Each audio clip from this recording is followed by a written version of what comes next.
Hey guys, सब कुछ छोड़ दो। ये एपिसोड काफ़ी ज़्यादा इंटरेस्टिंग होने वाला है। ब्रदर बीबी तान्या को प्रपोज करने वाले हैं, मैक्स जाओ जाओ को, कियान कियानजी को, और हमारा मेन कैरेक्टर यू हाओ बैंग डोंग को प्रपोज करेगा। तो एपिसोड इंटरेस्टिंग है, हम कंप्लीट को ही कवर अप करने वाले हैं। जरूर से सब्सक्राइब कर देना, 10,000 सब्सक्राइबर हमें कंप्लीट करने ही हैं। तो जैसा कि हमने लास्ट एपिसोड में देखा, ब्लैक ड्रैगन एमरन ने हमारी यू हाओ से एक शर्त लगाई थी, तुम्हारे 3 मूव और 3 मूव के चक्कर में अगर तुमने मुझे 1 इंच भी हिला दिया तो तुम्हें मैं यहाँ से जिंदा वापस जाने दूंगा। उस रिंग के साथ में यू हाओ ने अपनी 3rd मूव का यूज़ करते हुए उन्हें 10 इंच पीछे हिला दिया था, जिसकी वजह से यू हाओ को ना चाहते हुए उन्हें न जाने दिया। यू हाओ आ जाता है सेक अकेडमी में। तो अब आगे इस एपिसोड की स्टार्टिंग भी उसी सीन को दिखाते हुए होती है जहाँ से हमारा लास्ट पार्ट एंड हुआ था।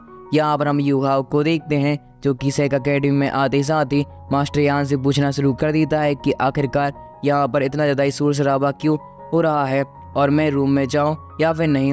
यह जानकर जो यहाँ पर यान होते हैं वह कहना शुरू कर देते हैं कि यू हाओ तुम्हें कुछ समय वेट करना होगा, क्योंकि सेक अकेडमी में एक सेलिब्रेशन टाइप का हो रहा है। किस प्रकार का सेलिब्रेशन? यह हमारा जो यू हाओ होता है वह प्रश्न पूछता है।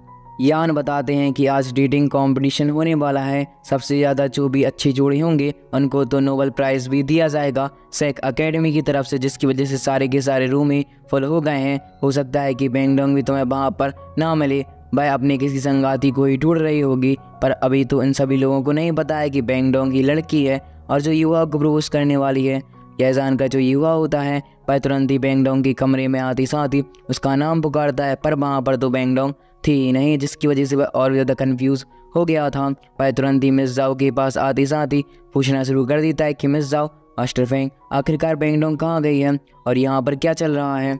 यह जानकर जो यहाँ पर मिस जाओ होती हैं वह यू हाओ को बताना शुरू कर देती हैं कि डेटिंग कॉम्पिटिशन के लिए तुम्हें भी कोई को ढूंढ लेना चाहिए, कब तक ही सिंगल मर जाओगे। यह जानकर यू हाओ और ज़्यादा कंफ्यूज हो चुका था और उसे समझ में नहीं आ रहा होता है कि आखिरकार उसे किसे चूज़ करना चाहिए। और वह अपनी पूरी सेक अकेडमी में किसी सुंदरी को देखने के लिए लग जाता है। तभी उसे बैंग डोंग की बात हिंट करती है और वह बोलना शुरू कर देता है कि बैंग डोंग ने मुझसे वादा किया था कि जब मैं सेक अकेडमी वापस आऊँगा तो वह मुझे अपनी सुंदर सी बहन से मिलवाएगी, और बहन और कोई नहीं बल्कि बैंग डोंग है। ये बात हमें पता है, बट यू हाओ को तो नहीं पता है ना। तो वह काफ़ी ज़्यादा कन्फ्यूज़ होता है और वह सोच रहा था कि डेटिंग कॉम्पिटिशन तो रात में स्टार्ट हो जाएगा, तो क्या मुझे यहाँ पर किसी और को ढूंढ लेना चाहिए या फिर बैंग डोंग का वेट करना चाहिए। वह मिस जाओ से पूछता है कि आपने बैंग डोंग को देखा, मैं उसके साथ ही अपना कोई संगाती देख लूँगा। ये जानकर जो यहाँ पर मिस जाओ और मास्टर फेंग होते हैं वह कहते हैं नहीं, हमने बैंग डोंग को तो 2 दिन से नहीं देखा है। और बैंग डोंग भी काफ़ी ज़्यादा एक्साइटेड थी इस दिन के लिए, पता नहीं क्यों, लगता है कि उसे कोई अच्छा सा पार्टनर मिल गया होगा। यू हाओ जो मिला है। अचानक से हमें यू हाओ को दिखाया जाता है जो कि दोनों ही मास्टरों की फालतू की बातों को ना सुनकर आसपास खुद ही चेक करने के लिए चला जाता है, पर उसे बहुत मेहनत करने के बाद भी बैंग डोंग नहीं मिलती। अचानक से यू हाओ एक रास्ते से गुजर ही रहा होता है कि तभी एक लड़की उसकी साइड में से निकल जाती है। अब यू हाओ को यह देखकर समझ में नहीं आता कि ये लड़की कौन है, बट उसकी खूबसूरती को देखकर यू हाओ मंद मुग्ध हो जाता है। उसके सामने वाले फेस से यू हाओ की नज़रें बिल्कुल भी नहीं हट रही थी। वह कहती है कि आखिरकार ये लड़की है कौन, क्या ये बैंग डोंग की बहन है? क्योंकि लगभग ये बैंग डोंग की तरह ही लग रही है। ये तो बहुत ज़्यादा पावरफुल होनी चाहिए क्योंकि इसके पास तो 5 सोल रिंग हैं। और क्या मैं इसके काबिल हूँ या फिर नहीं? जो युवा होता है वह लगातार ही उसको देखता हुआ जा रहा था, बट वह सामने वाली लड़की अभी बिल्कुल भी युवा को भाग नहीं देती। और ये और कोई नहीं बल्कि हमारी बैंग डोंग ही है। बट अभी यह रहस्य यू हाओ को नहीं पता चला है। भाई लड़की साइड से निकलकर सीधा ही चली जाती है। यू हाओ दौड़ते हुए इसका पीछा करता है, बट हम देखते हैं कि भाई अचानक से ही वहाँ पर गायब हो चुकी है। इस ट्रेन की वजह से गायब हुई है, क्योंकि अचानक से वह ट्रेन आ गई थी यार। बैंग डोंग के पीछा कर रहा था हमारा यू हाओ। हमें रात का सीन देखने के लिए मिलता है जहाँ पर सारे के सारे लोगों को अनाउंस किया जाता है कि आज डेटिंग कंपटीशन स्टार्ट होने वाला है, जहाँ पर सारे के सारे जो प्रेमी हैं प्रेमिका हैं एक दूसरे के लफ्ज़ों को कंप्रेस करेंगे और सामने वाले को अपने लिए चूज़ करने वाले हैं। ये एक बात देखो, इस कंपटीशन का एक और रूल है। रूल ये है कि एक लड़के को 2 लड़कियां पसंद कर सकती हैं और 2 लड़कियों को एक लड़का भी। तो अगर ऐसा सिचुएशन क्रिएट हो जाती है तो फाइट के द्वारा ही चूज़ होगा कि आखिरकार कौन किसको मारेगा, मतलब पटाएगा सद हिंदी में। दूसरी तरफ में दिखाया जाता है सबसे पहले और किसी को नहीं बल्कि ब्रदर बीबी और तान्या को, जहाँ पर हम देखते हैं कि ब्रदर बीबी तान्या का हाथ पकड़कर उसको चुम्बन करते हैं और कहना शुरू कर देते हैं कि तान्या, मैं तुम्हें बचपन से ही चाहता था और आज मैं अपने लव को कन्फेस करता हूँ, क्या तुम मेरी लाइफ पार्टनर बनने के लिए तैयार हो? भाई एक बात बता, मुझे थोड़ा सिंगल होना तो थोड़ा इसके बारे में ज़्यादा जानकारी नहीं है, तो मैं जल्दी जल्दी एक्सप्लेन कर रहा हूँ, ठीक है। तो वैसे तो बहुत सारी बातें हुई हैं, बट क्या बोले यार सिंगल में। हम देखते हैं कि जो यहाँ पर तान्या होती है वह ब्रदर बीवी से बोलती है कि हाँ, मैं भी तुम्हारी संगनी बनने के लिए तैयार हूँ, और फिर वह एक दूसरे के गले भी लगते हैं। यह इतना ज़्यादा अच्छा सा माहौल लग रहा होता है कि क्या ही बताऊँ, आसपास के लोग तो थालियाँ ठोकना बिल्कुल भी नहीं रुकते। दूसरी तरफ में दिखाया जाता है हमारे प्यारे मैक्स को और जाओ जाओ को, जहाँ पर तुरंत ही मैक्स अपनी पावर का यूज़ करते हुए एक जगह पर आ जाता है, चलते चलते चलते कूद कूद कर, क्योंकि सारे के सारे लोगों को एक अलग ही माहौल प्रोवाइड किया गया है अपने जीवन संगिनी को प्रपोज करने के लिए। बैंग, जो यहाँ पर हमारा प्यारा मैक्स होता है, वह जाओ जाओ के पास आते हुए उससे अपने लव को कन्फेस करता है कि जब मैं कंपटीशन में था, मैं काफ़ी ज़्यादा इंजर्ड हो गया था, तो तुमने आकर मेरी हेल्प की थी और पहली ही नज़र में मुझे तुमसे प्यार हो गया था।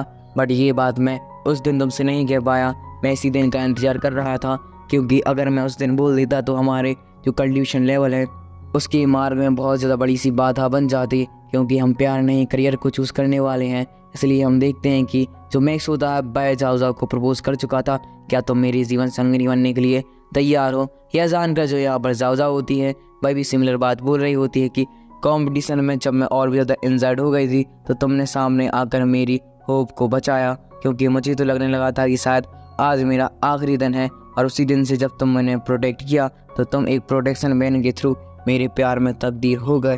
और ऐसा कहते हुए भाई एक दूसरे को लव को कन्फेस करते हैं, गले मिलते हैं, और इस रोमांटिक सीन के साथ हमारा सीन फिर से कट हो जाता है। हमें दिखाया जाता है हमारे प्यारे सेक एकेडमी के सबसे अच्छे खूबसूरत दो जोड़ों को। सबसे पहले कियानजी और कियान। आप जानते हैं कि ज़िंदगी से पीछे पड़ा हुआ है कियानजी के पीछे। सेक एकेडमी जब से शुरू नहीं हुई थी तब से पीछे पड़ा हुआ है बचपन से। तो आज इस डेटिंग कंपटीशन के दिन जो यहाँ पर हम देखते हैं कि कियान होता है वह कियानजी को प्रपोज करता है, बोलना शुरू कर चुका है कि कियानजी, मैं तुम्हें बहुत ज़्यादा चाहता हूँ बचपन से ही, और तुम जैसा कहोगी मैं वैसा बन जाऊँगा, घर जमाई भी बनूँगा तो भी मुझे कोई दिक्कत नहीं होगी। कियानजी कहती है कि हाँ, मैं भी तुमसे बहुत ज़्यादा प्यार करती हूँ, बट एक्सप्रेस नहीं करना चाहती, क्योंकि तुम उस दिन काफ़ी ज़्यादा कमज़ोर थे और अब मैं जानती हूँ कि तुम बहुत ज़्यादा पावरफुल बन गए हो। आने वाले समय में तुम मुझे प्रोटेक्ट कर पाओगे। इसलिए हम देखते हैं कि कियान और कियानजी एक दूसरे के गले मिलते हैं। इनके पीछे का सिनेमैटिक सीन तो आप देखकर समझ ही होंगे भाई क्या बवाल है यार, कितना अच्छा ग्राफिक्स एनिमेशन हमें इस रोमांटिक सीन में देखने के लिए मिला है। और यहाँ पर यह दोनों नमूने अपने लव को कन्फेस करते हैं। हमें किस्सी नहीं दिखाई गई है यहाँ पर, बट हमारा सीन यहाँ से शिफ्ट हो जाता है। हम देखते हैं कि हमारा प्यारा नमूना युवाओ थाली बजा रहा होता है इन तीनों को ही देखकर, क्योंकि उसे तो अपने आप पर बिल्कुल ही भरोसा नहीं था कि कोई आकर उसे प्रपोज भी करेगा। मुझे खुद भरोसा नहीं हो रहा था कि युवा की भी कोई हो ही जाएगी। तभी हमें दिखाया जाता है कि यहाँ पर एक स्पॉटलाइट आते हुए युवाओं के फेस पर पड़ती है। युवाओं को समझ में नहीं आता कि आखिरकार ये किस लिए हो रहा है, क्योंकि बैंग डोंग तो उसे पूरे दिन में मिली नहीं और कोई जीवन संगिनी भी नहीं मिली जिससे कि वह अपने प्यार का इज़हार कर सके। एक लड़की मिली थी जो कि उसको बिना भाव दिए चली गई। तभी अचानक से दूसरी स्पॉटलाइट के थ्रू बैंग डोंग वहाँ पर आती है। बैंग डोंग को देखकर युवा पूछता है कि आखिरकार तुम कहाँ थे? अभी थे वह, ठीक है, तो कहाँ थे? बैंग डोंग कहती है कि 1 मिनट रुको, और ऐसा कहते साथ ही वह अचानक से हवा में फ्लोट करती है और चुटकी बजाते हुए उसका सारा का सारा अपीयरेंस पूरी तरह से चेंज हो जाता है। अपीयरेंस चेंज होने के बाद हमें एक खूबसूरत सी बैंग डोंग दिखाई जाती है, इसे क्या हम बैंग डोंग बोलेंगे ही। और भाई इसका रूप आप देखो भाई, 1 मिनट के लिए मैं साइलेंट हो जाऊं, आप इसका पूरी देखो यार वीडियो देख ली भाई, क्या मस्त लग रही है यार बैंग डोंग। और यह लड़की को देखकर युवा को समझ में नहीं आता कि आखिरकार क्या यही बैंग डोंग थी, ये बैंग डोंग की बहन है या फिर बैंग डोंग। बट भाई ज़्यादा ध्यान ना देते हुए तुरंत ही हम देखते हैं कि बैंग डोंग अपने लव को कन्फेस करती है। अभी तक आपने देखा होगा कि ये 3 लड़के लड़कियों को प्रपोज कर रहे हैं, बट अब बैंगडोंग जो है, जो कि एक लड़की है ना, तो भाई युवाओं को प्रपोज कर रही है। देखा सिग्मा मेल हमारा युवा, पर अभी तक अच्छा लग रहा था क्योंकि युवा सिंगल था, बट अब ये डबल हो गया यार। सीरीज देखने का एक और मकसद ख़त्म हो गया। दूसरी तरह में दिखाया जाता है कि जो यहाँ पर युवा था, इसके पास बैंगडोंग आते साथ ही अपनी सारी सच्चाई को रिवील करती है, बोलना शुरू कर देती है कि युवा, मैं तुमसे बेहद प्यार करती हूँ। जब सेग अकेडमी हम दोनों का एडमिशन हुआ था, तभी से मैं तुम्हें देखकर काफ़ी ज़्यादा ही भावुक हो गई थी, प्यार में पड़ गई थी। क्योंकि जब हमें एक ही रूम मिला तो पहले तो मैं तुम्हारे साथ शेयर करने के लिए काफ़ी ज़्यादा झिझक रही थी, इसलिए आज तक मैंने तुमसे 3 शर्तें रखी थी कि जब मैं कपड़े चेंज करूँ तो तुम वहाँ पर मत आना, जब मैं नहाऊँ तब भी मत आना। यह सारी की सारी चीज़ें जो है युवाओं को अब समझ में आ जाती है कि बैंगडोंग ने आखिरकार क्यों इतने सालों तक उसके साथ सोने ही नहीं दिया। तभी हम देखते हैं कि जो यहाँ पर बैंगडोंग होती है, वह बोलती है कि मैं अपनी आइडेंटिटी को इसलिए छुपा कर रख रही थी क्योंकि यह मेरे फादर ने कहा था। अब फादर ने किस रीज़न से कहा था ये तो हमें नहीं पता है। फादर कौन है? जीवू और तानसेन, ये तो आप जानते ही हैं। तभी युवा इन सभी बातों पर ज़्यादा ध्यान नहीं देता क्योंकि वह सुन कम रहा था और देख ज़्यादा रहा था। उसकी नज़रें अभी भी बैंगडोंग के ऊपर से बिल्कुल भी नहीं हट रही थी और वह तुरंत ही अपनी बैंगडोंग को अपनी बाहों में लेता है और दोनों के दोनों ही एक दूसरे को देखकर काफ़ी ज़्यादा अच्छी स्माइल करते हैं, लव को कॉन्फ्रेस करते हैं। युवा भी इसके लिए मान चुका है और यहाँ पर हम देखते हैं कि दोनों के साथ काफ़ी ज़्यादा अच्छा सा जुड़ा हमें देखने के लिए मिलता है। दूसरी तरफ हम देखते हैं कि जो चारों के चारों जुड़े होते हैं वह कंपटीशन में एलिजिबल हो जाते हैं, क्योंकि अगर अच्छा जुड़ा नहीं होगा तो कंपटीशन जीतेगा क्या खाक। एलिजिबल होना पहला राउंड है। तो हम देखते हैं कि कंपटीशन में यह चारों एलिजिबल हो जाने के बाद जो यहाँ पर इनका इंस्ट्रक्टर होता है वह बताना शुरू कर देता है कि आखिरकार कौन सी जोड़ी टॉप 5 में आई है। टॉप 4 में तो ये है, अब एक और जोड़ी कौन सी है ये तो हमें नहीं पता चला, एपिसोड में ये देखने के लिए मिलने वाला है। पर आप देखिए भाई कितना ज़्यादा अच्छा लग रहा है मुझे भी और आपको भी। सब्सक्राइब कर देना क्योंकि 10,000 सब्सक्राइबर हमें कंप्लीट करने ही हैं। इसके बाद हमारा सीन यहाँ से कट हो जाता है। हमें दिखाया जाता है सन एंड मून एम्पायर के और किसी को नहीं बल्कि मास्टर मिंग को, जिससे कि पता चल चुका था कि जो युवा है वह जिंदा है, क्योंकि ब्लैक ड्रैगन एमरर भी उसे ख़त्म नहीं कर पाया है ना जाने क्यों, जबकि उसको मारने के लिए ब्लैक ड्रैगन एमरर को उसने आधी से ज़्यादा सन एंड मून एम्पायर का पूरा साम्राज्य देने का वादा कर दिया था। इतनी ज़्यादा अच्छी सीन में ये फालतू का जो क्या बोलूँ या बवाल हराम को गाली आ रही है मेरे मुँह से। तो हाँ, तो ये बंदा युवाओं को मारने के प्लान को अभी भी कंटिन्यू करना चाहता है।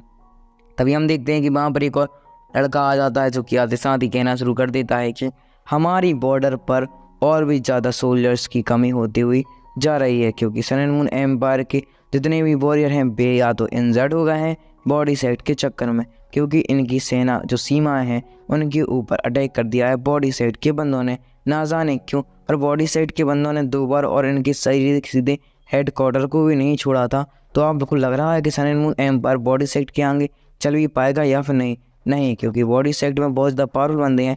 अगर बॉडी सेट का जो लीडर है जो क्या भी मिस्ट्री बना हुआ है भाई युवा यानी कि सेग अकेडमी में आ गया ना, तो भाई युवा को आसानी से ही लेकर चला जाएगा और पूरी सेग अकेडमी कुछ भी नहीं कर पाएगी, क्योंकि जो यहाँ पर वाइट ड्रैगन एमरर यानी कि जो जियान थे ना वो तो पहले ही ख़त्म हो चुके हैं। अगर वो जिंदा होते उन्होंने ही तो बॉडी सेट के बंदों को दूर भेज दिया था, बट अब आखिरकार कैसे रोकेंगे बॉडी सेट के बंदों को युवाओं को ले जाने से।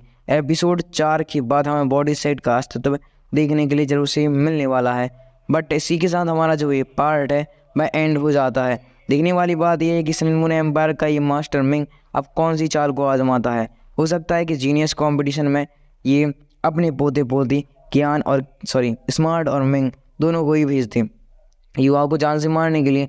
अब ये मिस्ट्री है। Thank you for watching and keep supporting. मिलते हैं नेक्स्ट वीडियो में, तब तक के लिए